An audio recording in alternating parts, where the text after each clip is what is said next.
तो आइए जो है देखिएगा, अगला टॉपिक है। आज दिवाली के दिन हम लोग इसी से रिलेटेड टॉपिक पढ़ भी रहे हैं, तो थोड़ा सा जो आप लोग अगर पढ़ेंगे तो आपको बहुत अच्छा लगेगा। ठीक है ना। तो आज दिवाली है, happy happy Diwali, more happy Diwali. और आप सभी को ढेर सारी शुभकामनाएं। परिवार को आप अच्छे से रहें, खुश रहें, आपके सभी परिवार के लोग, आपके सभी रिश्तेदार सब खुश रहें। ठीक है। और आपको मोस्टली आपको करना, आपको पढ़ना है। आप थोड़ा टाइम निकालेंगे इस पढ़ाई में भी, आपको जो इस दिवाली है ना इसमें भी पढ़ाई करनी है, क्योंकि पढ़ाई को कभी स्किप मत करिएगा। तो बस इतना ही याद रखिएगा। चलिए हम लोग क्या करते हैं, देखिए हमने क्या किया कि आपको मैंने पिछली वीडियो में बताया, रेडियो एक्टिव का जो है रदरफोर्ड सोडी ने रूल दिया उसको दिखाया, फिर उसके बाद हाफ टाइम दिखाया। अब एक है activity of radio active substance. Activity से आपको समझ में आ रहा है कि जो हमेशा रेडिएट हो रहा है वही तो एक्टिविटी हो गई। इसका मतलब क्या होगा, rate of disintegration is directly proportional to atom present in that time. ठीक है। तो रेट ऑफ क्या होगा, तो एक्टिविटी ऑफ क्या होगा, सब्सटेंस बताना। What is activity of substance. तो यहाँ क्या बताएंगे हम लोग, क्या लिखेंगे,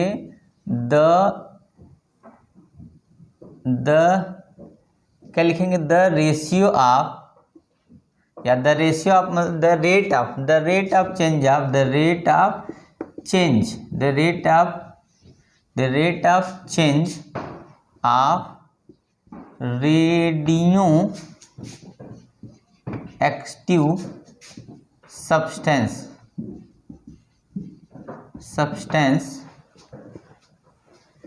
is the rate of change of radioactive substance is known as, क्या होगा, activity, is known as activity. क्या होगा, the rate of change of radio active substance is known as activity. जो जिस रेट से क्या करेगा, चेंज होगा, उसी को हम लोग क्या बोलते हैं, रेडियो एक्टिविटी बोलते हैं।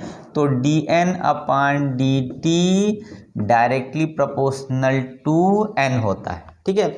अगर हम इसी को R मान ले, रेट को R मतलब हो जाएगा, रेट बोलते हैं, तो dN/dt भी, माइनस नहीं लिख रहे हैं यहाँ पर, माइनस लिख देते हैं।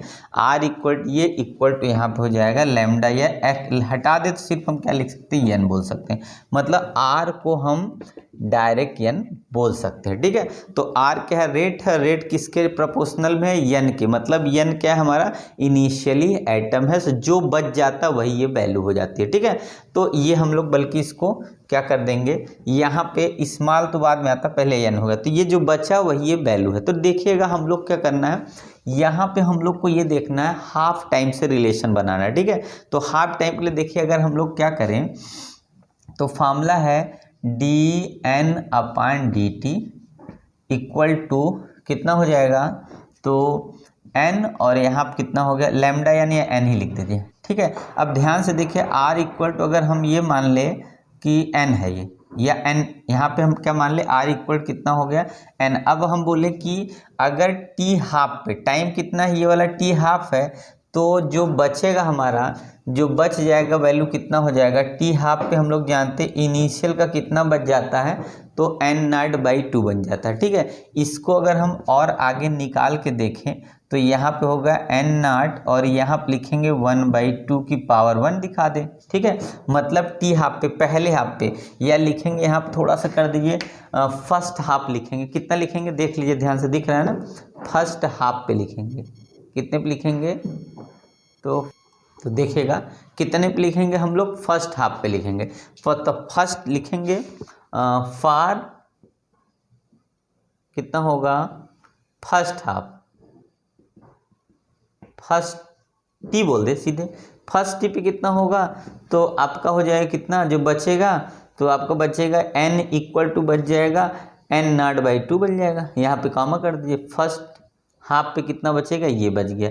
इसको आप लिखेंगे n0, यहाँ थोड़ा सा इधर करके n0, और अपान कितना हो, 1/2, इतना हो गया।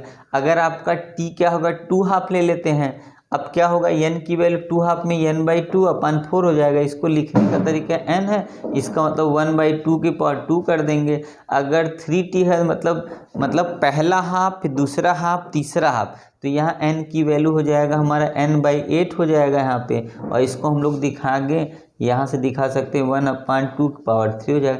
इसका ये मतलब हुआ, अगर हम बोले n हाफ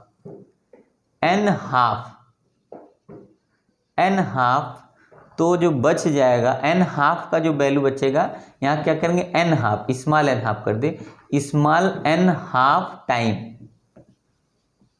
यहाँ पे होगा रिमेनिंग n इक्वल हो जाएगा हमारा n0 और 1/2 तो ये आपका फार्मूला बच गया।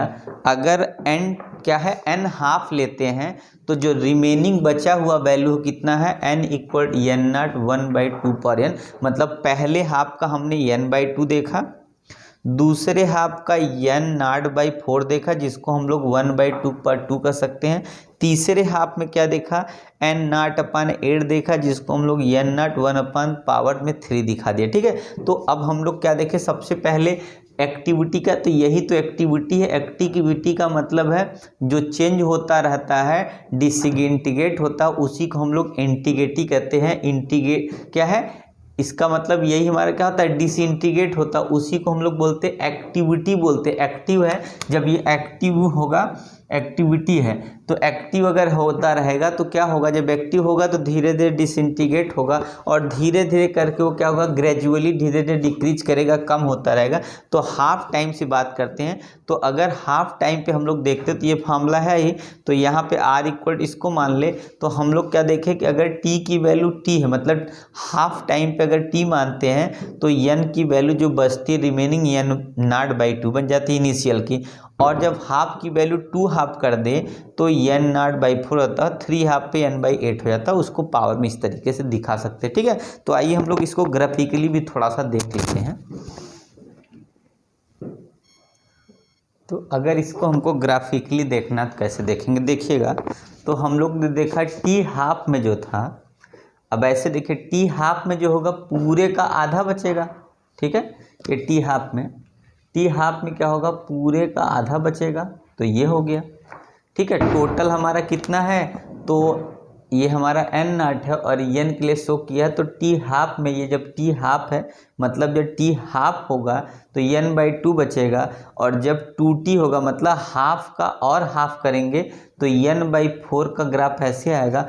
फिर उसका 3t करेंगे, 3 हाफ कर देंगे तो n0/8 होगा, यहाँ मिलेगा। और इस तरीके से धीरे धीरे करके ये क्या करेगा, तो हमारा यहाँ पे जो वैल्यू है वहाँ पे क्या होगा, एक तरह से यहाँ टाइम शो कर रहा है, तो धीरे धीरे करके क्या होगा, ख़त्म हो जाएगा, मतलब डिसइंटीग्रेट होकर पूरी तरीके से उड़ जाएगा, एक तरह से कह सकते हैं, या पूरी तरीके से हमारा दूसरे फॉर्म में कन्वर्ट हो जाएगा। तो इस तरीके का फिगर भी आपका बन जाता है, क्या, नंबर ऑफ हाफ को लेके, और यहाँ पे जो है number of atom left over. ठीक है, तो कितना बचा ये है, और यहाँ पे कितना हाफ टाइम ले रहा उसके हिसाब से ये ग्राफ है। ठीक है, तो आप लोग देख लिए, आपको समझ में आ जाएगा।